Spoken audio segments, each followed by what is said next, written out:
Hello and welcome. I'm Hazel Butterworth, Catalyst for Self-Awareness and Self-Liberation.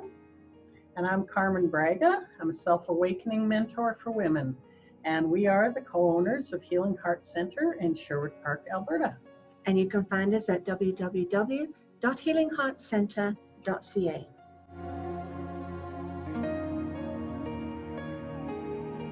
Hello and welcome.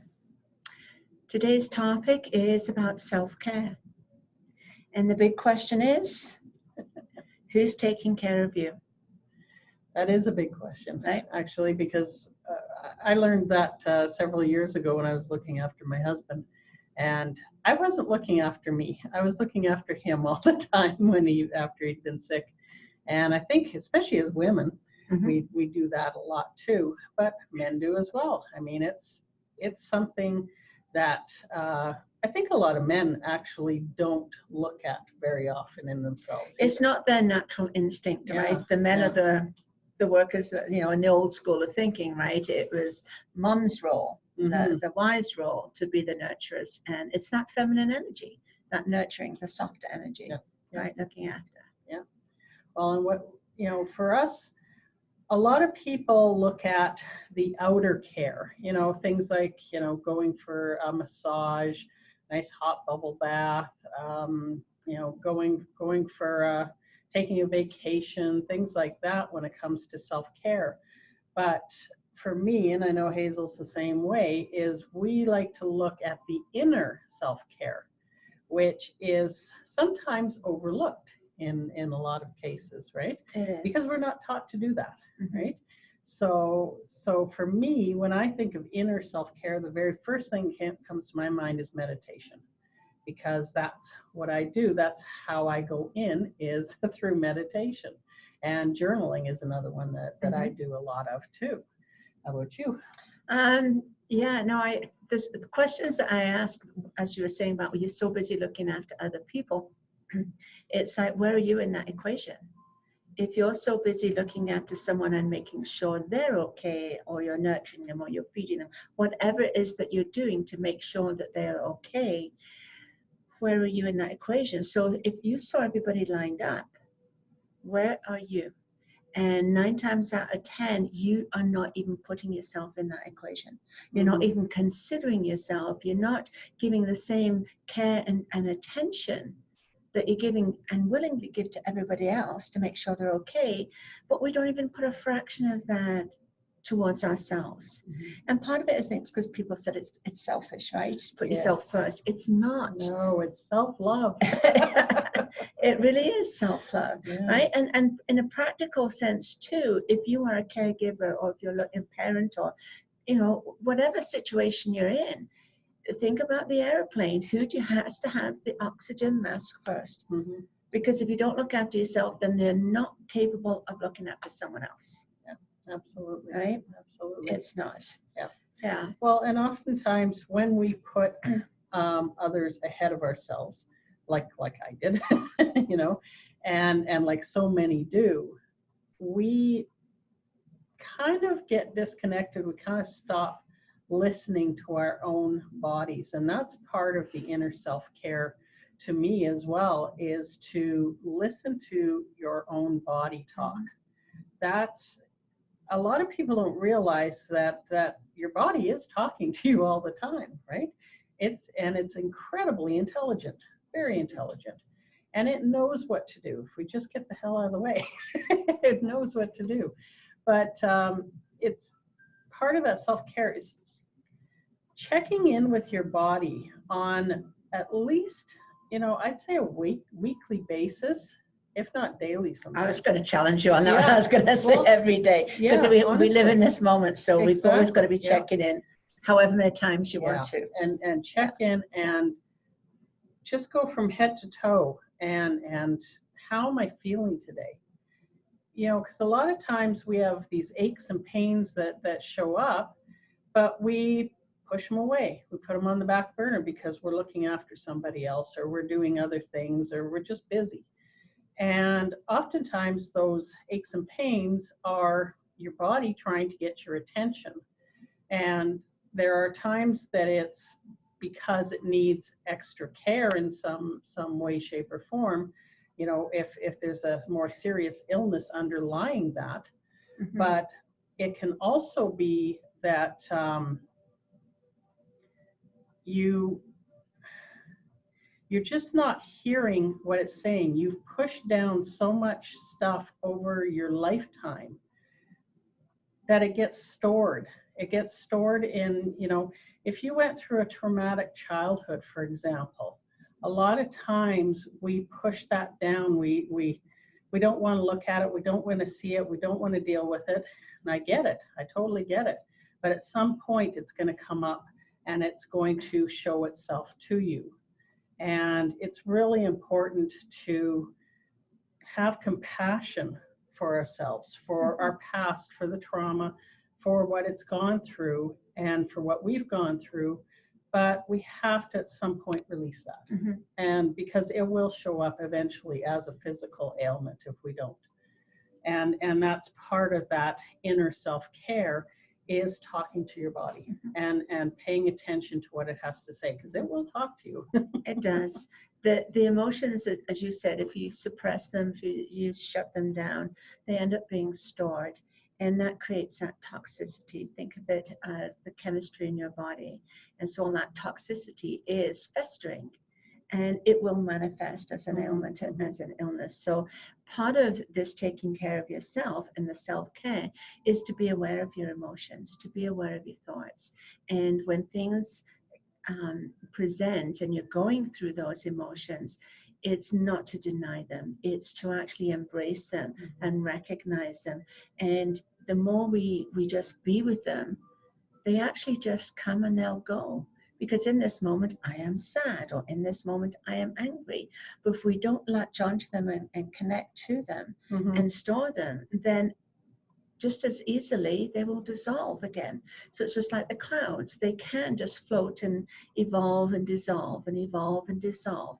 But if you try and capture it and store it and deny it, and then you've got all this stored inside, then it'll just fester up and bubble up. Yeah. Pause, I find pause is a good thing to remember. Pause is your friend. And take a moment of pause. Take a day of pause, whatever time you need. And that's part of that denial too, that we say is we can be tired, but got to push on, because, you know, got to get things done. And your body's saying, but I'm tired, and you just ignore it. And it's like, it's okay to take a time out. It's okay to say, you know what, today I'm just gonna have a PJ day, you know, but then the guilt sets in because part of you is saying, ego saying, no, you got to be busy. You can't do nothing, but you can. And it's so important to just be with yourself. Just be with yourself, or at least make that choice. I used to have a me day. I remember my me days. And when I worked in corporate, I worked 60, 80 hours a week, and I had 2 days. And one day I ran around like a little fly, getting all the chores and everything, you know, I was going to say something else, but you get everything done, right? And then, so on the second day, it was like, I made that decision. This is my day. And it was my day to do what I chose to do. And if I needed to recharge my batteries, I would. If I wanted to be creative, I'd be creative. There was no agenda. There was no judgment. That's, if you like, is your free day. And we need more of that time. You could have like half an hour a day as you recess, you play time, whatever that looks like, right? Be creative. Yeah, absolutely, right? Absolutely. You don't have to feel guilty because you didn't get dressed today. Yeah. Well, and we're so plugged in to everything, to so many external things nowadays that it's really important to unplug. It is. From time to time and take those me days and really relax into it and allow yourself to do it, because it's really, you know what, we can actually accomplish more by being in silence. We really can, because you're going to see things differently and you're going to finally relax and enjoy yourself. And it makes a big difference. It does. You know? Do you know what I think one of the biggest challenges could be? And you can try it out for yourself and you can message us and say agree or disagree. But I think the challenge of being on the phone, being on your iPad, being on a computer and watching TV, I think for anyone to switch those items off, even for an hour, you would notice a difference. I know for me, if the TV goes on, it puts me in that zone. If I'm on the computer, I go in that zone. And then I'm kind of like more the veggie, there's just something about it and you're in that zone. But if you don't put those on, then go into the quiet zone. Go into the quiet zone, but because you choose to go in the quiet zone, not just the drone zone, right? Yeah. And that's okay. What will I do? But the whole energy in the house changes, Mm-hmm. right? When there's no TV. Oh, it does. Yeah. It does. It can feel kind of weird. Yes. I know my parents especially, they always had to have something on. Yes. They could not stand it being quiet. No, because people are not used to that quietness. We're used to the busy, we're used to the noise. And so it becomes more of a comfort level to have noise in the background. And the TV could be on and you're not listening to it. What it's noticed now, which is kind of scary, if you have your TV on and you're not in the room, it goes to that green screen. Because you're not interacting and you're not watching and you haven't flipped a channel, whatever, it goes off. You come back and it's like, our TV isn't that techy. Oh, it's like, oh, so I'm not interacting with the TV, so it shuts itself off. Really? So even the TVs have pause. See, I didn't know that. We have an old TV. We only have one. Yeah. Well, that's another thing too. And you've got TVs in every room, and especially in the bedrooms, it's not the best place for a TV for all that disturbance and busyness. Exactly. If you're going to the bedroom, bedrooms are really for sleeping. I mean, it depends on your family size and how many rooms you have. I totally agree with that. It's not the best place. So for self-care is for you to realize you are important, you are responsible for yourself. Therefore, you must look after yourself. You must take care of yourself, and not just the external, the physical, the nutrition and the walking, all those things. Excuse me, what's more important is the internal, right? The emotions, the thoughts, all of that, because that's what's creating your chemistry. And to realize it's important for you to pause. It's important for you to meditate, to journal. Well, and gratitude is a big one. To actually sit and really tune into, wow, look at everything that I have. That's if we were to do that on a daily basis and really sit in that place of great appreciation for everything that's around us, honest to God, it's going to change your life. It really will. It just it's like you flip a switch. I know. And it's absolutely amazing, and it's very healing. Yeah. Very healing. There's the phrase that says, the more you're thankful, the more you'll have to be thankful for, and that is true. And if you practice gratitude, then you become more aware of all the things that, wow, I'm so glad I'm able to do this. I'm so glad I have the freedom. It's not just, we're not just talking material things. We're just, we have so many freedoms in this part of the world that it's like, wow, I'm so thankful that I live in Canada.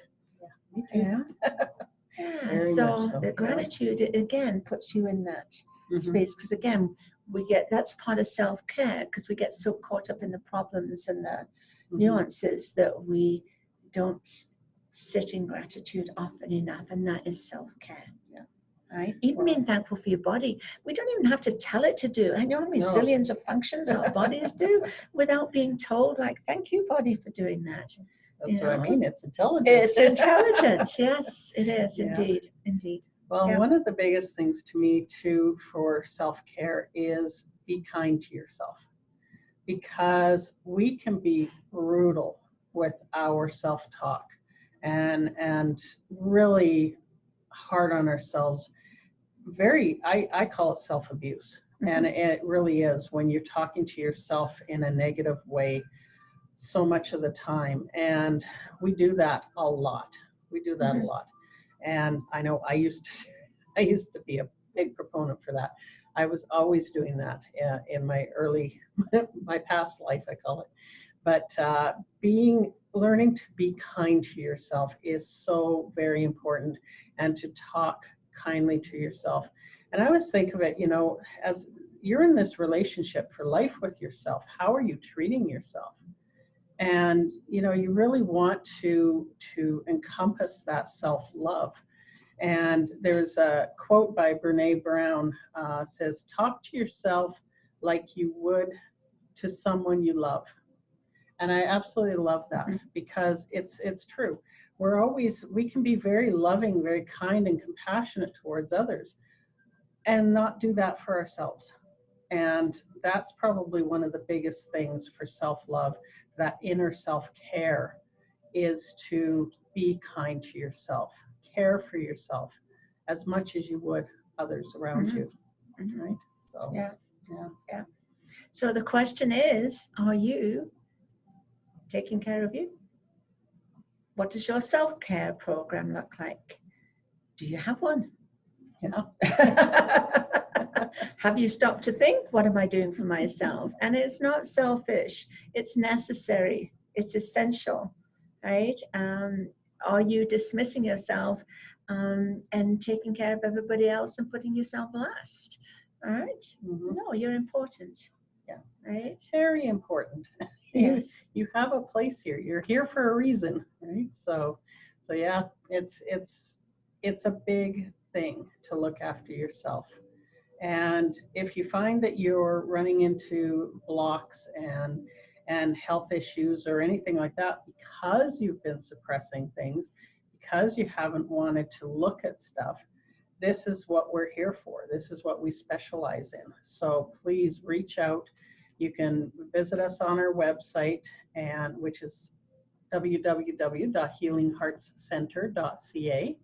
And you can book a free introductory call with either myself or with Hazel anytime, and we can help you with that for sure. All right. Thank you. Yes. Yep, we're here. Reach out. So it's not a struggle you have to go through on your own by any means. And if you don't know where to start, we can get you started. Absolutely. All right. Yeah. Okay. Okay. Thank you for being with us. We hope this has been informative and helpful for you. And if you have any questions, you're always welcome to message us and fire your questions. Yeah. Thank In the meantime, have a great day, everybody. Yes. Take care of yourself. Okay. Bye. Hello, this is Hazel and Carmen from Healing Heart Center. This is the Inspiration Station for Self-Awareness. And you're watching the Health and Wellness channel on TVU.